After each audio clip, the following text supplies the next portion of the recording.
Bonjour à tous et à toutes, bienvenue dans notre webinaire sur le thème de la musique et de la propriété intellectuelle. Donc aujourd'hui, on va étudier ce secteur assez particulier et essayer de vous donner des clés pour mener à bien vos projets. Donc tout d'abord, une petite présentation du cabinet Dreyfus. Donc c'est un cabinet de conseil en propriété intellectuelle qui a été fondé en 2004 au sein du cabinet Dreyfus. Donc nous sommes membres de la CNCPI. Et nous avons une expertise qui est dédiée à la propriété intellectuelle, à l'économie numérique et aux nouvelles technologies. Donc, notre ADN, c'est vraiment vous protéger dans le monde virtuel autant que dans le monde réel. Nous avons vraiment une vision à 360 degrés de la propriété intellectuelle, donc avec à la fois une expertise qui est pointue, mais personnalisée, c'est très important. Donc, nous essayons d'être le plus possible un business partner pour votre entreprise en faisant preuve de disponibilité, de réactivité et de dynamisme. Nous travaillons toujours dans une démarche de transparence avec deux mots-clés, donc la flexibilité et l'adaptabilité. Au sein du cabinet Dreyfus, donc, nous avons des compétences qui sont transverses, à la fois juridiques, grâce à nos conseils en propriété intellectuelle et à nos collaborations avec des avocats, mais également techniques, grâce à la présence d'ingénieurs. Enfin, nous avons des outils qui sont développés sur mesure, donc notamment notre plateforme Dreyfus IP Web, avec des robots propriétaires de surveillance. Le cabinet Dreyfus, du coup, évolue dans de nombreux secteurs de la propriété intellectuelle, donc à la fois le droit d'auteur, les marques, les dessins et modèles, mais également les nouvelles technologies avec les réseaux sociaux et les noms de domaine, et de façon plus générale dans le domaine contractuel, dans le domaine du contentieux et de la compliance. Donc aujourd'hui, sur ce webinaire, malheureusement, Madame Dreyfus ne peut pas se joindre à nous, mais nous avons quand même réuni une équipe de choc. Donc, je suis aujourd'hui avec Isor, qui est juriste IT au sein du cabinet, et avec Emma, qui est également juriste, et moi-même, qui suis juriste au sein du cabinet Dreyfus. Je vais tout de suite laisser la parole à Emma, qui va nous introduire sur le sujet du jour et vous expliquer les bases. À titre liminaire, on va dire, aujourd'hui, l'importance de l'industrie musicale dans la culture et l'économie est extrêmement importante et indéniable. Le marché mondial de la musique enregistré affichait d'ailleurs en 2020 une croissance d'environ 7,4% pour atteindre un chiffre d'affaires total de 21,6 milliards de dollars. Et cette importance est d'autant plus accentuée par le véritable vent d'optimisme qui souffle aujourd'hui sur l'industrie mondiale et de la musique enregistrée, notamment grâce à la révolution numérique que nous vivons aujourd'hui. L'offre d'écoute n'a jamais été aussi importante et de si bonne qualité, accessibilité et opportunité, voilà le leitmotiv des différents acteurs et consommateurs de l'industrie musicale. Donc, notre programme se déroulera en plusieurs temps. Dans un premier temps, on abordera donc les différents types de protection accordées à vos créations musicales. Et enfin, on abordera également les stratégies de protection dans le monde aussi bien réel que digital.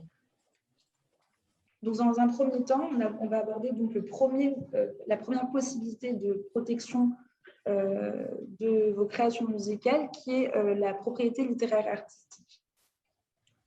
À ce titre-là, on a plusieurs types de protection qui visent plusieurs acteurs différents, qui gravitent du coup autour de cette création.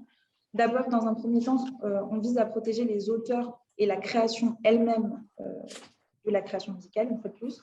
Et dans un deuxième temps, on a également des droits voisins qui vont protéger les acteurs connexes de la création. Donc, tout d'abord, quelques mots sur le droit d'auteur.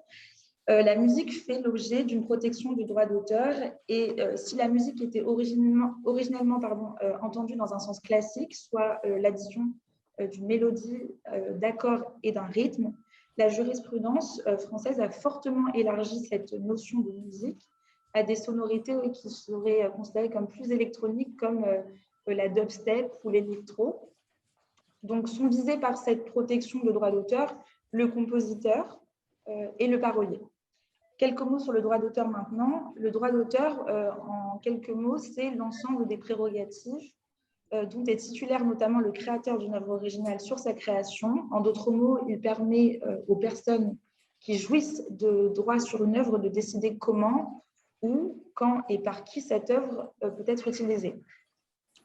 Le droit d'auteur est bicéphale, de telle sorte qu'il y a des prérogatives d'ordre moral, comme le droit de paternité de l'œuvre, et le droit et des prérogatives d'ordre patrimonial, comme le droit de reproduction sur un CD, par exemple, le droit de distribution de copies d'une œuvre ou encore le droit de communication de l'œuvre au public. Attention, le droit d'auteur entre en scène une fois que l'œuvre a été créée, lorsque les paroles ou les notes ont été écrites, arrangées ou enregistrées.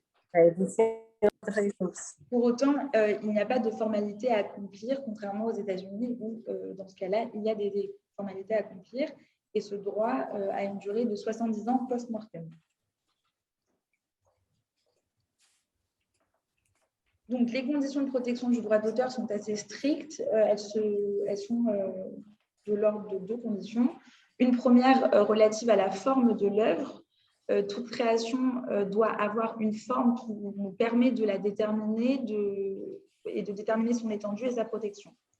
La forme doit être identifiable avec une précision suffisante pour permettre sa communication au public. La deuxième condition est relative à l'originalité.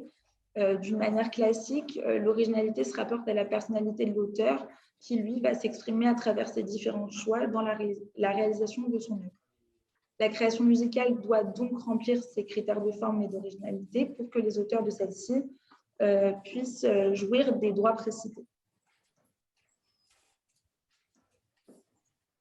Donc, on a vu maintenant le droit d'auteur qui vise le compositeur et le parolier, mais ce ne sont pas les seuls à apporter leur empreinte et leur touche personnelle à la création musicale.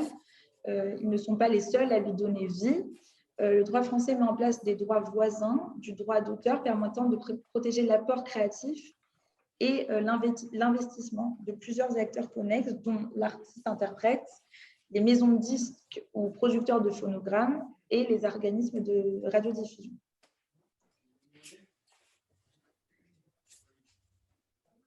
Donc, ces droits voisins, lesquels sont-ils? Tout d'abord, on se concentre sur les artistes-interprètes. Alors, ces derniers peuvent autoriser ou empêcher la fixation ou la radiodiffusion de leurs prestations en direct. Il est en revanche difficile pour eux d'empêcher la distribution, la diffusion ou la communication au public de leurs prestations enregistrées. C'est pour cela qu'a été institutionnalisée la rémunération équitable, qui serait une rémunération juste versée aux artistes, interprètes ou exécutants. Cette rémunération vise également les producteurs de phonogrammes qui, eux, sont responsables de la fixation de l'œuvre musicale. À ce titre, ils jouissent également de droits voisins dans la mesure où ils peuvent autoriser ou empêcher la reproduction, l'importation ou la distribution de leurs phonogrammes. Enfin, les organismes de radiodiffusion investissent également des sommes importantes dans la programmation, la transmission et la retransmission de leurs programmes radiodiffusés et ont à ce titre le droit d'autoriser ou d'empêcher la réémission, la fixation ainsi que la copie de radiodiffusion. Et contrairement au droit d'auteur qui est de 70 ans post-mortem, la durée des droits voisins est de 50 ans. Donc, une question se pose maintenant, elle est relative à l'utilisation de ces droits. Pour rappel, on peut céder ces droits moraux, mais en revanche, les droits patrimoniaux des artistes constituent pour eux une source de revenus qui est non négligeable. Par cela, ils ont la possibilité de vendre ou de les octroyer via une licence d'exploitation à un tiers en échange d'un paiement sous forme de redevance, ou également, ils ont possibilité de céder leurs droits, les droits qui permettent justement d'autoriser ou d'empêcher une partie ou la totalité des actions sous-mentionnées. Le cessionnaire en question sera le nouveau titulaire des droits d'auteur patrimoniaux, je précise. Enfin, un point d'attention sur le mash-up et le sample, qui sont aujourd'hui de nouveaux processus de création envisagés par le droit français. Le sampling, qu'est-ce que c'est? C'est une pratique consistant à extraire des fragments d'œuvres musicales préexistantes et à s'en servir pour en créer de nouvelles à des fins commerciales. Le mash-up, lui, est une pratique consistant à créer une chanson à partir d'œuvres musicales préexistantes. Il faut savoir que sans autorisation préalable des titulaires des droits des œuvres antérieures, ces pratiques ne sont pas sans risque. Un exemple concernant la chanson Blurred Lines de Robin Thicke et Pharrell Williams, qui ont été tous deux condamnés à l'issue d'un procès d'avoir plagié le titre de Marvin Gaye, Got to Give It Up de 1977. Dans certains cas, les artistes mettent à disposition, il faut savoir pardon, que dans certains cas, les artistes mettent à disposition d'autres artistes des sons. On appelle ça des bibliothèques de musique libre de droit. C'est une façon pour les artistes de rendre service à la communauté d'une certaine manière. Et celles-ci sont virtuelles et fonctionnent la plupart du temps via un mécanisme de licence. Je vous laisse maintenant avec Isor pour aborder le deuxième type de protection via les droits de propriété industrielle. Alors oui, effectivement, on va aborder ce point qui est se protéger grâce aux droits de propriété industrielle. Alors en règle générale, l'industrie musicale voit également ses droits protégés via différents droits de propriété industrielle, notamment par le droit des marques ou bien encore le droit des brevets. Et puis, ces droits tendent en fait à valoriser et protéger les inventions, les innovations et puis les créations. Et en matière musicale, eh bien, on vise plusieurs objets. Alors, tout d'abord, pour se protéger grâce aux droits des marques, il faut remplir plusieurs conditions. En fait, les marques jouent un rôle de plus en plus important dans l'industrie musicale. Et pour comprendre exactement de quoi on parle, eh bien, il faut définir ce qu'est une marque. C'est un objet qui permet d'associer un produit à une entreprise et qui confère un monopole à son titulaire, qui peut alors s'opposer à ce qu'un tiers utilise sa marque. Pour pouvoir enregistrer une marque, eh bien, il faut remplir plusieurs conditions, notamment la marque que l'on veut déposer doit être distinctive, elle doit être licite et puis elle doit être disponible. Et en ce sens, il faut faire extrêmement attention au libellé des produits et des services que l'on va inscrire au moment du dépôt de la marque. La précision est absolument requise parce qu'elle permet de déterminer l'étendue de la protection de la marque. On va aborder maintenant le point de la protection au titre du droit des marques et de son application à l'industrie musicale. Alors, dans le monde de la musique, le nom d'un groupe ou même d'un artiste, en général, correspond à sa marque. Par exemple, on peut vous parler de Grateful Dead ou de Aerosmith ou de SCH en France. Et c'est notamment utile par rapport au merchandising. La marque permet notamment de détenir un droit exclusif sur l'utilisation de son nom, et ce, en tant que fournisseur de services de divertissement. Ça permet d'éviter qu'un autre groupe ou qu'un autre artiste porte le même nom. Ça permet également de dégager un atout pour réunir une clientèle qui aura été conquise et la réputation construite au fil des années. Ça permet ensuite de dédoubler l'acceptation d'un titre de chanson. Il peut être montré que les consommateurs associent exclusivement le titre d'une chanson à un artiste en particulier. Par exemple, un titre de Queen très connu, vous l'associerez forcément au groupe Queen. Détenir un droit exclusif sur l'utilisation d'un logo, c'est aussi ce que permet de faire la marque. Par exemple, là, vous avez l'exemple de la fameuse langue rouge des Rolling Stones. Maintenant, il n'y a pas que le droit des marques, il y a aussi le droit des brevets et il faut encore une fois remplir des conditions. Alors, on a parlé de l'expansion de l'industrie musicale, à savoir que celle-ci n'aurait pas pu être aussi importante en l'absence des innovations caractéristiques de la révolution numérique. Celles-ci ont considérablement amélioré l'existence musicale et ont été le moteur de l'expansion commerciale de l'industrie musicale, que ce soit du point de vue de l'écoute, de la diffusion ou encore de la création. Les personnes qui sont chargées d'inventer ces technologies procèdent à des demandes de brevets. Et ils ont pour but de reconnaître ces brevets, de reconnaître et de récompenser les inventeurs, d'encourager l'élaboration de solutions technologiques, le tout en s'assurant que le public puisse évidemment profiter de ces inventions. Alors, la durée de vie d'un brevet, elle est de 20 ans, sous réserve évidemment de paiement d'annuité, c'est-à-dire de taxes annuelles. La révolution numérique a eu un gros impact sur la protection par le droit des brevets. D'abord, les changements technologiques ont certes transformé le paysage musical en générant d'importants bénéfices en termes de qualité et puis de diversité et enfin d'accessibilité musicale. Cela dit, les retombées sur le mode de compensation des titulaires de droits sur des œuvres musicales sont assez fortes. Notre rapport de consommation ayant changé, la nécessité de protection n'a jamais été aussi grande. Et je laisse maintenant la parole à Camille. Donc, cette nécessité de protection, merci Isor, elle passe aussi par la stratégie online. Donc, protéger votre présence sur Internet. Donc, ce qu'il faut savoir, c'est qu'il faut que vous protégiez vos créations en tant que valeur économique de l'entreprise. Donc, avec la révolution numérique, les distributions de musique, elles ne sont plus ce qu'elles étaient il y a quelques dizaines d'années, vous le savez très bien. Internet et principalement les réseaux sociaux ont eu un rôle particulièrement important. Il est donc indispensable de vous protéger pour sécuriser l'exploitation de votre activité. Donc, votre stratégie de protection, elle doit miser sur plusieurs éléments. Elle doit miser sur votre site Internet, comme on l'a dit, votre marque et également votre nom de domaine qui doit être envisagé dès la genèse de votre projet, sur le e-commerce et sur votre présence sur les réseaux sociaux. On va s'intéresser tout d'abord donc à la création du site Internet.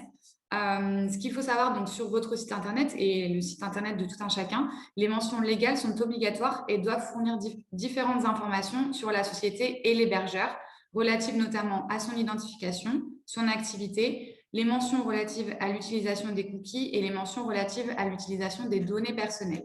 Pour les sites de e-commerce, elles doivent également contenir des mentions relatives à la vente, ce qu'on appelle généralement les conditions générales de vente, qui seront détaillées un petit peu plus tard dans notre webinaire. Ce qu'il faut savoir, c'est qu'en l'absence de ces mentions obligatoires, vous êtes susceptible de subir une amende de 1 500 €. Veuillez noter également que si les conditions générales d'utilisation ne sont pas obligatoires, elles sont fortement recommandées car elles permettent d'encadrer l'utilisation de votre site et de votre responsabilité vis-à-vis des internautes. Donc, lors de la création du site, il y a des précautions qui sont à prendre, donc dans un premier temps par rapport aux mentions légales, mais également par rapport aux données personnelles. Il faut être très vigilant lorsqu'on traite des données personnelles, puisqu'il est nécessaire de veiller à respecter le RGPD qui a établi des règles qui sont très strictes. Notamment, le RGPD a établi des règles par rapport à ce qu'on appelle les cookies. Donc, juste pour être très clair, un cookie, c'est une suite d'informations, généralement des informations de petite taille et qui sont identifiées, qui peut être transmis au navigateur par un site web sur lequel vous vous connectez et qui servent généralement par la suite à permettre de la publicité ciblée. Donc, par rapport à l'utilisation des cookies sur un site web, il y a plusieurs règles à respecter. Tout d'abord, il faut toujours informer l'utilisateur de la finalité des cookies, donc dans quel but vous collectez ces données. Il faut également demander le consentement à l'utilisateur avant de récolter les cookies. Pour cela, il faut laisser un vrai choix, c'est-à-dire pas une case précochée. Il faut vraiment que l'utilisateur fasse une action positive pour donner son consentement. La durée maximale de conservation des cookies est de 13 mois. De façon assez similaire, concernant les campagnes de mail, on retrouve plus ou moins les mêmes conditions, c'est-à-dire qu'il faut récolter le consentement. Il faut permettre aux gens qui sont contactés dans le cadre de ces campagnes de se désabonner facilement et il faut toujours respecter la notion très générale imposée par le RGPD de transparence, donc d'information aux internautes.